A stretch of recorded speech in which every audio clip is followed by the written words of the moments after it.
से एक ही था कि सबसे पहले पार्टी की सूची, उम्मीदवारों की सूची जारी की जाएगी, तो 51 की सूची कल जारी कर दी गई।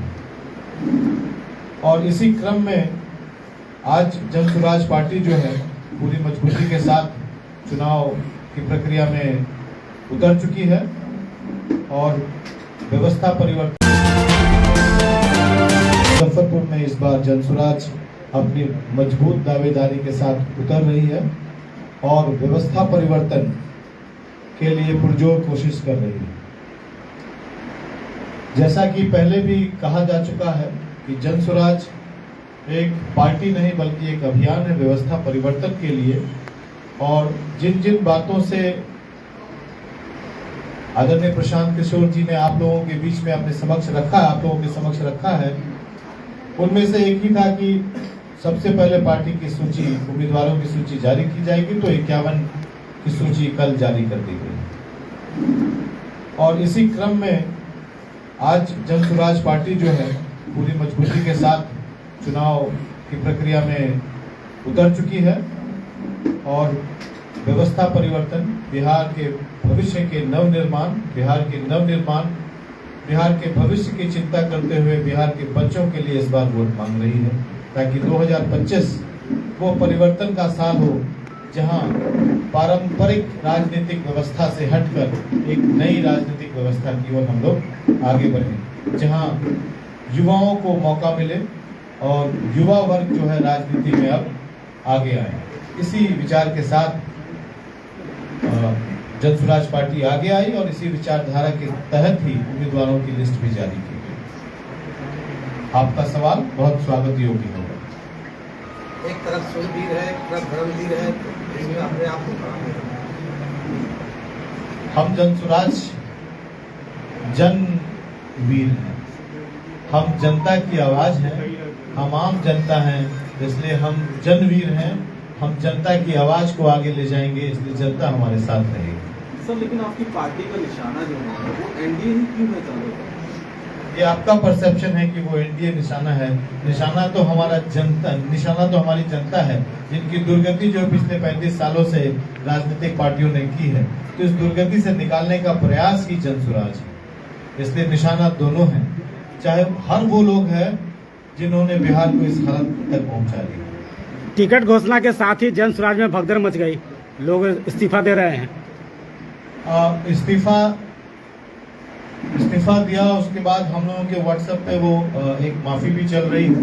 तो अभी परिस्थिति थोड़ा असमंजस की है कि इस्तीफा दिया है, कुछ आरोप भी लगे हैं, लेकिन अब जो सच्चाई है वो पार्टी के हाईकमान तक पहुंची होगी। हम लोग उसके बारे में बहुत ज्यादा जानकारी नहीं रखते। संगठन को एकजुट रख पाएंगे इस हालात में? संगठन को एकजुट कैसे रखेंगे? संगठन आपके सामने बैठी है, आप संगठन को देखें। हमारे साथ हमारे बुजुर्ग साथी जो संभावित प्रत्याशी थे, श्री विश्वजीत जी, सैयद माजिद हुसैन साहब, और ये हम 3 अभी यहाँ हैं। एक दिलीप गुप्ता जी थे जो अभी पटना में हैं। तो हम लोग सब हैं, और महानगर के अध्यक्ष श्री उमेश कुमार शाह जी, सांगठनिक महासचिव इंजीनियर ब्रिजेश प्रताप सिंह जी, विधानसभा प्रभारी रहे अरविंद पांडे जी, डॉक्टर अनंत गुप्ता जी, हमारे युवा साथी संदीप कमल जी, महिला अध्यक्ष प्रिया श्रीवास्तव जी, राहुल जी, सब लोग हैं यहाँ पे।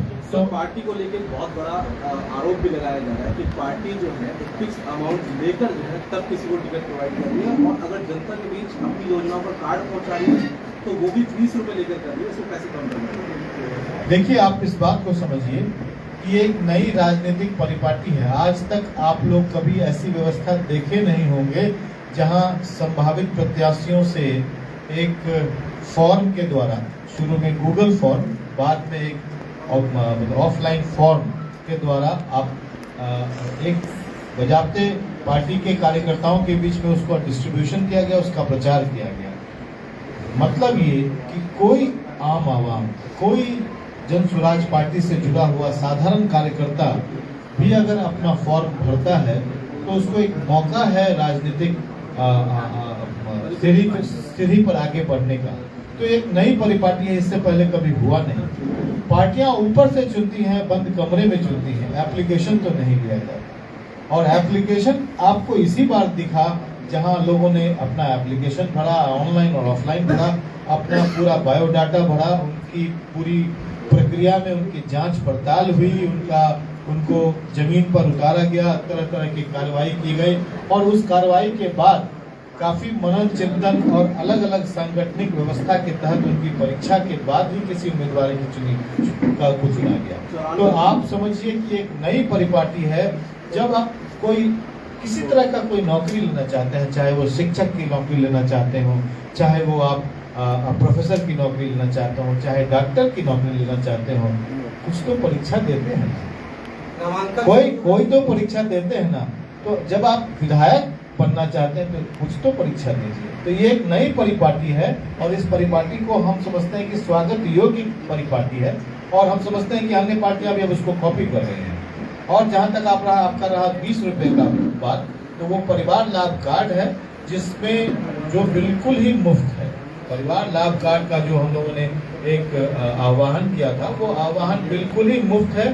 लेकिन हम लोगों का ये प्रयास था कि जो लोग परिवार लाभ कार्ड लें वो पहले जन स्वराज के प्राथमिक सदस्य बने और प्राथमिक सदस्य बनने के लिए 10 रुपए का रसीद उनको दिया गया। तो 20 रुपए किसी ने नहीं लिया, 10 रुपए का रसीद दिया गया।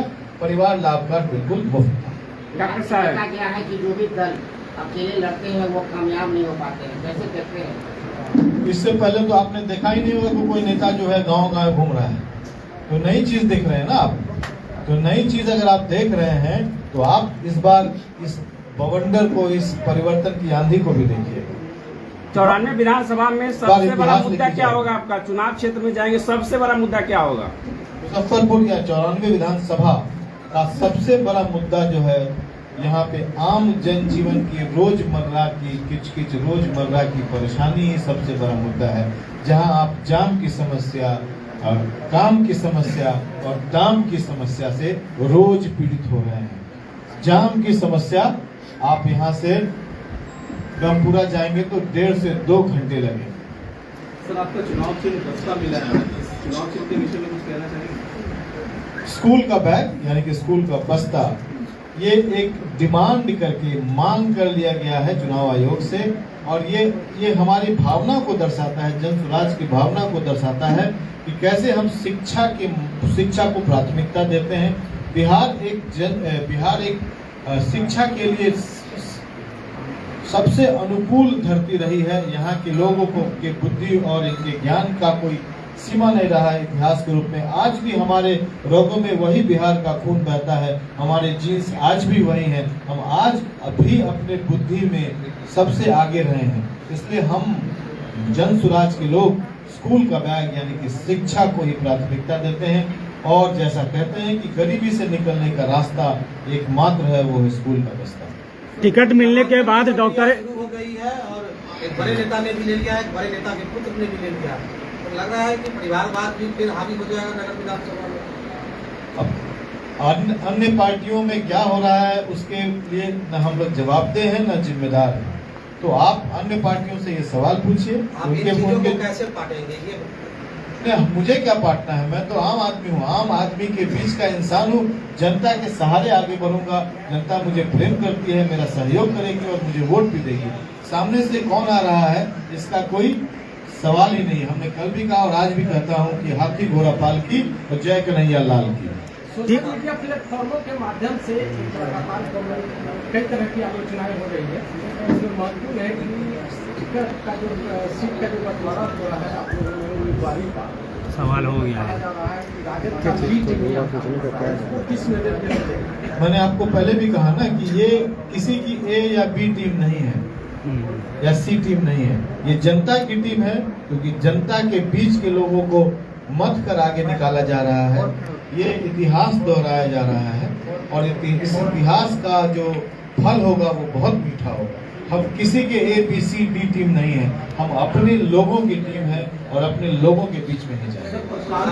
कैसे विश्वास दिलाएंगे कि उन्होंने, क्योंकि खुद 2007 से स्टार्टिंग करके उन्होंने पहले मोदी जी का साथ दिया, फिर नीतीश जी का साथ दिया, तो उस तरह की पार्टी के साथ देकर उन्हीं का विरोध करके आप कैसे बिहारवासी बताएंगे कि वो जनता के लिए ठीक है? इसका जवाब उन्होंने शाहरुख खान से बहुत बढ़िया जवाब दिया था कि शाहरुख खान जो है वो फौजी सीरियल से शुरू हुए थे और आज वो अपना एक प्रोडक्शन हाउस बनाकर आज नामचीन कलाकार हैं, इस देश के सबसे अव्वल कलाकार हैं। तो उनका रास्ता जरूर टेढ़ा मेढ़ा रहा, पर आज वो अपने जज्बात और अपने टैलेंट के सहारे सबसे ऊंचे पायदान पर हैं। और उसी पर उन्होंने कंपेयर किया था अभिषेक बच्चन से, जहां उन्होंने तय किया था कि मैं सबसे बड़े प्रोडक्शन हाउस से ही शुरू करूंगा। तो आप कंपेयर कर लीजिए शाहरुख खान को प्रशांत किशोर जी से और आप उनको देखिए, उन्होंने जो भी काम अपने हाथ में लिया उसको पूरे जज्बात के साथ उसको पूरा किया और कई जगहों पर उन्होंने सफलता दर्ज की। तो एक बिहार का बच्चा दूसरे राज्य में जाकर दूसरे राज्य के सरकार को बनाता है, देश की सरकार को बनाता है, ये गर्व की बात है ना। और वही बच्चा अगर बिहार की बदहाली को दूर करने का प्रयास कर रहा है तो समर्थन अपने आप न आएगा जी। टिकट मिलने के बाद डॉक्टर नामांकन की प्रक्रिया में हम लोग हैं, उसका कई एक स्टेप्स है। जैसे ही हम लोग निर्णय पे आएंगे, हमारी टीम बैठेगी, हम लोग उनके साथ बात विचार करेंगे और आप सबको सूचना देंगे आप ही के माध्यम से और प्रिंट मीडिया के माध्यम से कि हमारा नामांकन की तिथि और समय क्या है। बीटेक मात्र 4,40,000 से शुरू, पढ़ने रहने खाने के साथ, वो भी स्टूडेंट क्रेडिट कार्ड के माध्यम से। एमबीबीएस करे रशिया से मात्र 13 लाख रुपए में, जीएनएम करे मात्र 4,50,000 रुपए में स्टूडेंट क्रेडिट कार्ड के माध्यम से, बी फार्मा करे 4,20,000 रुपए में स्टूडेंट क्रेडिट कार्ड के माध्यम से, हॉस्पिटल मैनेजमेंट करे 4 लाख रुपए में, वो भी बिहार स्टूडेंट क्रेडिट कार्ड के माध्यम से, पढ़ने रहने खाने के साथ, बीपीटी करे मात्र 3 लाख रुपए में, वो भी बिहार स्टूडेंट क्रेडिट कार्ड के माध्यम से। आप ये सारे पैसे इंस्टॉलमेंट में दे सकते हैं और अधिक जानकारी के लिए अप्लाई नाउ पे क्लिक करें। Shri Parshuram education and placement service private limited, central bank building, Kalambagh Chowk, Muzaffarpur, Bihar. हमारा कॉन्टेक्ट नंबर है 7004165687।